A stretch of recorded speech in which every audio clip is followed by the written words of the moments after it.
Hi, I'm Dr. Ed Martin for IV Family Health Updates. I'm joined by my brother, Dr. John Martin, my sister, Dr. Kathryn Martin. We're going to talk now about dementia, Alzheimer's disease. And actually, Alzheimer's disease is a form of dementia. It's one of the subtypes of dementia. Years ago, this was often referred to as senile dementia or senility. And over the years, we've come to understand that, that this isn't simply normal aging. In fact, it's a disease. And really the basic problem with dementia is memory loss. But not simply memory loss where you've forgotten where you leave your keys, or you leave the airport and you're wondering where you parked your car last week. I think that happens to all of us. This is really memory loss that interferes with day-to-day function. Now, normal aging does not include memory loss. You have people who make it to 100 who have perfectly good memories. Now, as we age, it may take us longer to learn new information, but really retention is the same. So if you have somebody in their 80s, 90s with memory loss, that isn't normal aging. That represents dementia. As I said, the most common type of dementia is Alzheimer's disease, but there are other types. Some people have what's called vascular dementia, which is related to basically having very small strokes throughout the brain that interferes with memory. But Alzheimer's disease is far and away the most common type of dementia. Now, who's at risk for developing dementia? The biggest risk factor for dementia is age. So if you're able to live long enough, you're at higher risk for developing Alzheimer's. But if you die in your 50s or 60s or 70s of heart disease or cancer or stroke or something else, you may not live long enough to develop dementia.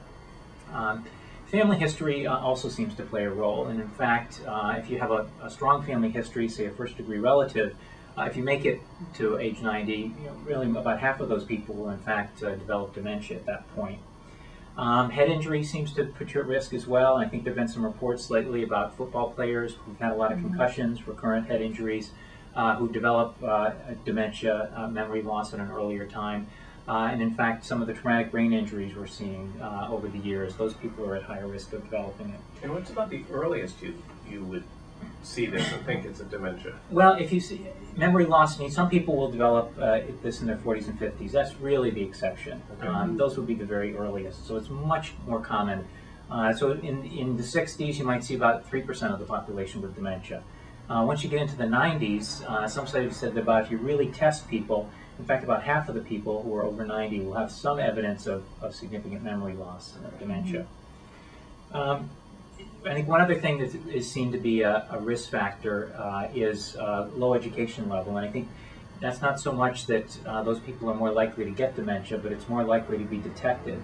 So that somebody who's highly educated has spent their whole life really using a lot of brain power. If they begin to lose some of it, they have more reserve. I think we see that as other illnesses as well. In terms of the history, the clinical history you might see in somebody and what you might notice in a family member is initially they might have difficulty with some of the higher level functioning. They really can't do their taxes anymore. Someone who's really been a math whiz and now really is having trouble paying their taxes. Or you understand, you heard that the electricity was shut off in their house because they hadn't paid their bills. They're running into problems with some of those higher level issues. And I think another thing we'll see is driving. That's a common problem. And not so much many people with dementia, you'll hear the family say, oh, they do fine if they drive down the street to the grocery store, but when they try and go on the highway, they get completely flustered and they end up getting lost. So I think those are oftentimes the things we'll see early on. And then as it progresses, the memory loss becomes more severe, interferes even with simple things like bathing and dressing. And some families may interpret that as well. They never had a good fashion sense, so that's why nothing is matching. And many times families will be shocked to find that a mom or dad or a grandparent has dementia, Alzheimer's disease, because a spouse has been covering up. A spouse has basically taken over a lot of those things for them, is dressing them in the morning. And then what happens is the spouse gets sick. The spouse ends up in the hospital, so the family arrives in town. And suddenly they can't believe what's happened to Dad. He can't dress himself. He doesn't know how to fix breakfast. There's been a tremendous loss in function that the family wasn't aware of. So sometimes the family will think, well, something has happened very suddenly, when in fact that progressive decline has been covered up by the family. There is treatment available. I think sometimes if you see the ads for it, it looks like really miracle drugs. It looks like people who are severely impaired, They take this medicine and the next day they're doing crossword puzzles. I wish that were the case. But some people do get a modest benefit from some of these medications. Some of the medications, they do have side effects, as all medications do. But some people will get a benefit, and it may in fact improve their function.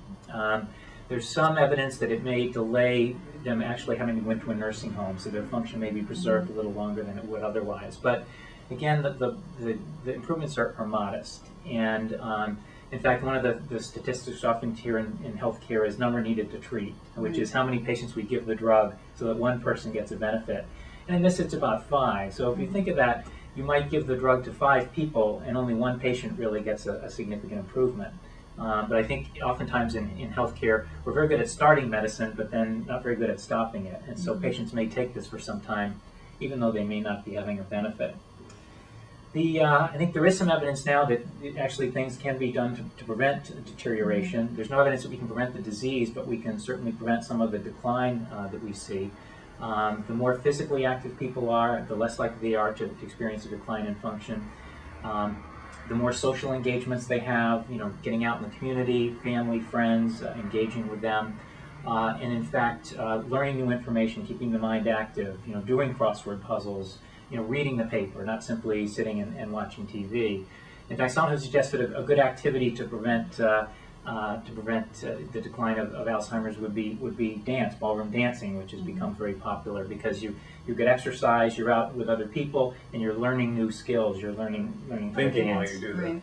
So I think there are things we can suggest to people to help them prevent the decline. But unfortunately, at this point, there's still no miracle cure for Alzheimer's, in spite of what you see sometimes in the news that there's something dramatic has happened.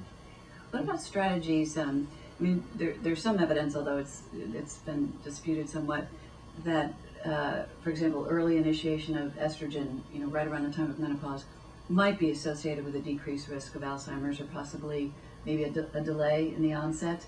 Do you think there are other strategies maybe that could maybe at least postpone the onset? Yeah, you're right. There have been suggestions, and as I say, oftentimes you pick up the paper and there's some new dramatic improvement, and then as it turns out, the benefits are modest. There have been suggestions in the past that some of the anti-inflammatory medications that we, the ibuprofen that you take for your, knee pain might delay it.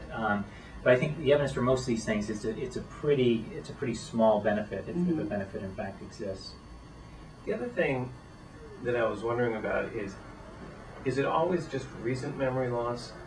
Because a lot of times people will say, well, they don't remember what happened yesterday, but they remember 50 years ago.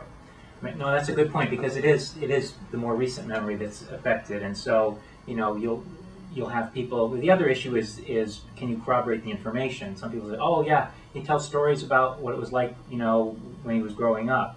Well, those may be true. I mean, but if you have somebody to corroborate it. So, but you're right. The most dramatic effect is in recent memory. So, in fact, in testing people, we'll often give them 3 words to remember and have them say them again, and then ask them again in 5 minutes. And somebody with pretty significant dementia won't be able to recall those 3 words. Although you're right, they may be able to recall family, friends, people they've known for some time. How about the difference between, you hear about some of the elderly who become very passive and others who can become somewhat aggressive and difficult to control in the home, and so they often having to put them into a nursing home or somewhere where they can get the 24-hour care, and the family can be afraid sometimes because they're worried about the person gets angry and sometimes physically abusive. Now that's a good point, and there are actually some subtypes of dementia that affect the frontal part of the brain that do tend to make people less inhibited, and sometimes some of those patients can be very difficult to control. They may exhibit a lot of inappropriate behavior that's very difficult for the family to manage. And then simply some people, it's unpredictable. Some people, families will report, gee, this person was always very aggressive, and now that they've developed Alzheimer's, they're passive, and then the opposite. They say, gee, mom was always just such a polite person, easygoing person. Since she's got dementia, she's, very aggressive and assertive and antagonistic. So I think sometimes that can be difficult to predict. And how about depression? It's very common, and I think that's a good point, because we always, when we have a patient with dementia, we want to look for things that are reversible. I think years ago there was a sense that that we needed to look very carefully for some of these reversible problems because most dementia is in fact reversible.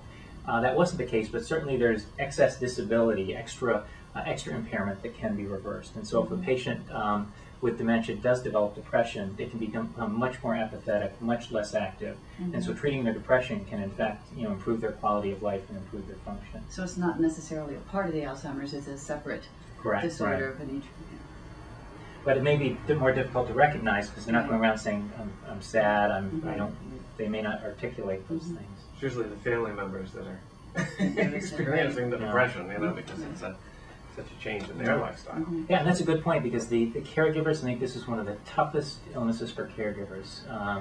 There are a lot of studies now that show the tremendous burden that this places on the family and the caregivers. All right. Okay. Thank you very much. So much.